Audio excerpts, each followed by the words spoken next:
I think we'll all agree that orgasms are a good thing, right? Okay, so I'm going to talk about some stuff that you might not be 100% comfortable with. So what I'd like to do is start with a bit of an exercise. So if you can all repeat after me. Ready?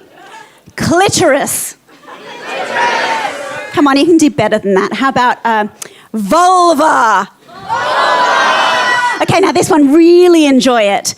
Orgasm. Orgasm. Now imagine that you couldn't enjoy it, because that's the stark reality for 140 million women and girls worldwide who have had female genital mutilation, or FGM.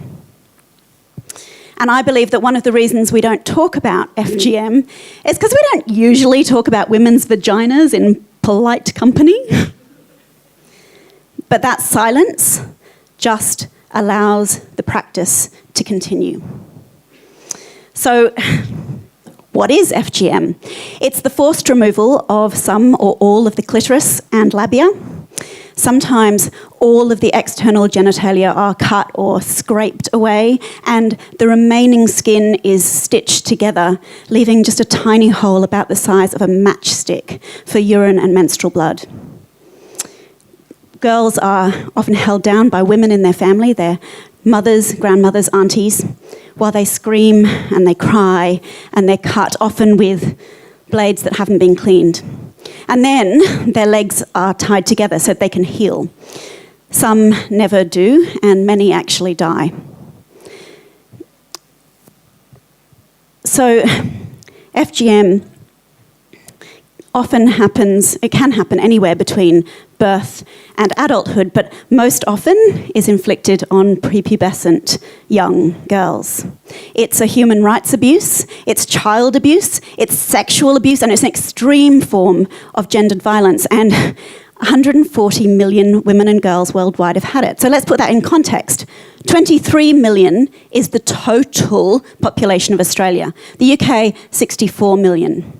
140 million women and girls. That's a hell of a lot of missing orgasms. So why does it happen? Well, it's about control. Control a woman's sexuality, make virginity and childbirth the sum total of a woman's worth, remove even the desire to want to have sex, and you keep control. And there are lots of myths that have grown up around it. You know, some people think that keeping a sheet of scar tissue clean is somehow more hygienic. Some believe that if you don't cut a girl's clitoris off before she hits puberty, it will grow long like the neck of a goose. In Burkina Faso, which is a very small and very poor country, mining for gold is one of the key sources of income for some of the poorest families. And there, the myth that's grown up is that if a man isn't wearing the clitoris of a young girl in a pouch around his neck, he won't find gold. It's insidious, but it keeps the practice alive. FGM traditionally happens in about 29 countries in Africa, including Somalia, where 98% of women and girls have had it, and Egypt, where 91%.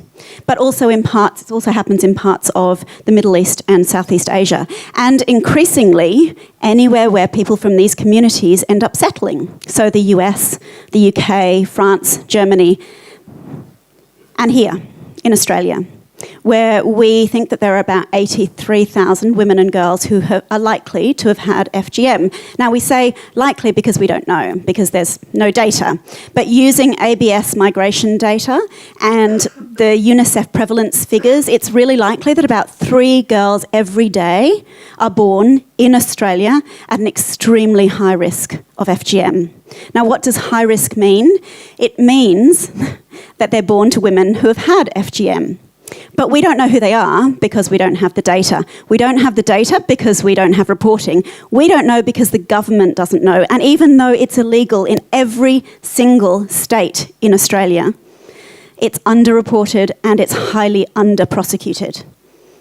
I want to raise awareness of this as an Australian problem because this is happening to Australian girls. I want the government to fund programs for health professionals, law enforcement, social services professionals, and enforce reporting so that the true scale of the Australian issue can be known. Because I want to protect those defenceless little girls. Because those girls deserve the right to grow up to be the women that they were born to be. And that includes the right to an orgasm. Thank you.